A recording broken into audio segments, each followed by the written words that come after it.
പോലീസിനെ കണ്ട് പൊട്ടിക്കരഞ്ഞ് ഷിംജിത. അതീവ രഹസ്യമായി മഫ്തിയിലെത്തി പോലീസ്. വിവാദ നായിക അകത്തായത് ഇങ്ങനെ. ദീപക് എന്ന നിരപരാധിയായ യുവാവിനെ കള്ളക്കേസിൽ കുടുക്കി മരണത്തിലേക്ക് തള്ളിവിട്ട വൈറൽ നായിക ഒടുവിൽ പോലീസ് പിടിയിൽ. ബസ്സിൽ വെച്ച് ലൈംഗിക അതിക്രമം നടത്തിയെന്ന് വ്യാജമായി പ്രചരിപ്പിച്ച് ഒരു കുടുംബത്തിന്റെ മുഴുവൻ പ്രതീക്ഷയായിരുന്ന മകനെ ഇല്ലാതാക്കിയ വടകരയിലെ ലീഗ് വനിതാ നേതാവും അരീക്കോട് പഞ്ചായത്ത് മുൻ അംഗവുമായ ഷിംജിത മുസ്തഫയെയാണ് Kozhikode medical college police arrest ചെയ്തത്. ആത്മഹത്യാ പ്രേരണ കുറ്റവും ചുമത്തി കേസെടുത്തതിനു പിന്നാലെ ഇവർ ഒളിവിൽ പോയിരുന്നു. എന്നാൽ രക്ഷപ്പെടാൻ അനുവദിക്കില്ലെന്ന പൊതുസമൂഹത്തിന്റെ ശക്തമായ നിലപാടിനൊടുവിൽ വടകരയിലെ ബന്ധുവീട്ടിൽ നിന്നാണ് ഇവരെ പോലീസ് പിടികൂടിയത്. സോഷ്യൽ മീഡിയയിൽ റീച്ചിനു വേണ്ടി എന്തും കാട്ടിക്കൂട്ടാം, ആരെയും അപമാനിക്കാം എന്ന് കരുതുന്നവർക്കുള്ള ശക്തമായ താക്കീതാണിത്. രാഷ്ട്രീയ സ്വാധീനം ഉപയോഗിച്ചോ സാമ്പത്തിക ശേഷി ഉപയോഗിച്ചോ രക്ഷപ്പെടാമെന്ന് കരുതിയെങ്കിൽ അത് തെറ്റാണെന്ന് ഈ അറസ്റ്റ് തെളിയിക്കുന്നു. CCTV ദൃശ്യങ്ങളിൽ ദീപക് നിരപരാധിയാണെന്ന് തെളിഞ്ഞതും പൊതുസമൂഹം ഒറ്റക്കെട്ടായി ആ കുടുംബത്തിനൊപ്പം നിന്നതുമാണ് ഈ അറസ്റ്റിലേക്ക് വേഗത്തിൽ വഴിവെച്ചത്. ദീപകിന്റെ അച്ഛന്റെയും അമ്മയുടെയും കണ്ണീരിന് നിയമത്തിലൂടെ തന്നെ മറുപടി ലഭിക്കണം. ഇത് വെറുമൊരു അറസ്റ്റ് മാത്രമല്ല, നിരപരാധികളെ വേട്ടയാടുന്ന സോഷ്യൽ മീഡിയ വിചാരണകൾക്കെതിരായ പോരാട്ടത്തിന്റെ ആദ്യ വിജയമാണ്. ഷിംജിത ഷെയർ ചെയ്ത വീഡിയോയും വ്യാജം. വീഡിയോ എഡിറ്റ് ചെയ്തതെന്ന് പോലീസ്. പുറത്തിറങ്ങാൻ പറ്റാത്ത വിധം കുരുക്ക് മുറുകുന്നു. ദീപക് എന്ന യുവാവിനെ മരണത്തിലേക്ക് തള്ളിവിട്ട വ്യാജ വീഡിയോ പ്രചരണത്തിൽ Kozhikode medical college police arrest ചെയ്ത വടകര സ്വദേശിനി ഷിംജിത മുസ്തഫയെ 14 ദിവസത്തേക്ക് റിമാൻഡ് ചെയ്തു.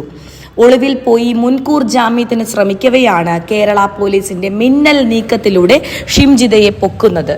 എന്നാൽ ഷിംജിതയ്ക്ക് അടുത്തെങ്ങും ജാമ്യം ലഭിക്കാൻ ഇടയില്ല എന്നാണ് പുറത്തുവരുന്ന വിവരങ്ങൾ.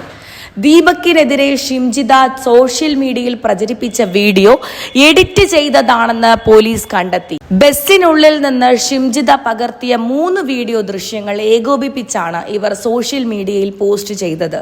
ഇതിന്റെ യഥാർത്ഥ ക്ലിപ്പുകളിൽ അവർ ഉന്നയിച്ച ആരോപണങ്ങൾ ഇല്ലെങ്കിൽ കുരുക്ക് മുറുകും. ദീപക്കും ഷിംജിതയും സഞ്ചരിച്ച ബസ്സിലെ CCTV ദൃശ്യങ്ങൾ പോലീസ് പരിശോധിച്ചിരുന്നു.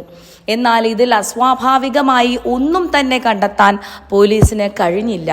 ദീപക് അപമര്യാദയായി പെരുമാറുന്നതൊന്നും തന്നെ CCTVയിൽ ഇല്ല. ബസ്സിലുള്ള മറ്റാരും ഇങ്ങനെ ഒരു സംഭവം അറിഞ്ഞിട്ടുമില്ല. ഷിംജിതയുടെ മൊബൈൽ ഫോണിലെ ഒറിജിനൽ വീഡിയോയിൽ ആരോപിക്കപ്പെടുന്ന കുറ്റം ദൃശ്യമല്ലെങ്കിൽ അത് ഇവർക്ക് വലിയ തിരിച്ചടിയാകുമെന്നാണ് അഭിഭാഷകർ പറയുന്നത്. അങ്ങനെ ഒരു ക്ലിപ്പ് ഉണ്ടാകാനുള്ള സാധ്യതയുമില്ല. കാരണം അങ്ങനെ ഒന്ന് ഉണ്ടായിരുന്നെങ്കിൽ വിവാദമായപ്പോൾ അവർ അത് പങ്കുവെച്ചേനെ. കേസ് രജിസ്റ്റർ ചെയ്തതിന് പിന്നാലെ ഫോൺ ഓഫ് ചെയ്ത് ഒളിവിൽ പോയ ഷിംജിതയെ വടകരയിലെ ബന്ധുവീട്ടിൽ നിന്നാണ് പോലീസ് പിടികൂടിയത്. വടകരയിലെ ലീഗ് വനിതാ നേതാവും അരീക്കോട് പഞ്ചായത്ത് മുൻ അംഗവുമാണ് ഇവർ. ആത്മഹത്യാ പ്രേരണ കുറ്റം ഉൾപ്പെടുന്ന BNS 108 വകുപ്പ് പ്രകാരമാണ് കേസ്. 10 വർഷം വരെ തടവും പിഴയും ലഭിക്കാവുന്ന ഗുരുതരമായ വകുപ്പാണിത്. മുൻകൂർ ജാമ്യം തേടി ഇവർ കോഴിക്കോട് ജില്ലാ കോടതിയെ സമീപിച്ചിരുന്നു. പക്ഷേ ഈ അപേക്ഷ വ്യാഴാഴ്ച പരിഗണിക്കാനിരിക്കെയാണ് പോലീസ് അതിവേഗം അറസ്റ്റ് രേഖപ്പെടുത്തിയത്. കുന്ദമംഗലം 1ാം ക്ലാസ് മജിസ്ട്രേറ്റ് കോടതിയിൽ ഹാജരാക്കി ഇവരെ 14 ദിവസത്തേക്ക് റിമാൻഡ് ചെയ്ത് മഞ്ചേരി ജയിലിലേക്ക് മാറ്റി. ദീപകിന്റെ അമ്മ K. കന്യക സിറ്റി പോലീസ് കമ്മീഷണർക്ക് നൽകിയ പരാതിയുടെ അടിസ്ഥാനത്തിലാണ് ശക്തമായ നടപടി ഉണ്ടായത്. ഷിംജിതയെ പൊക്കിയ കേരള പോലീസിന് അഭിനന്ദനങ്ങൾ.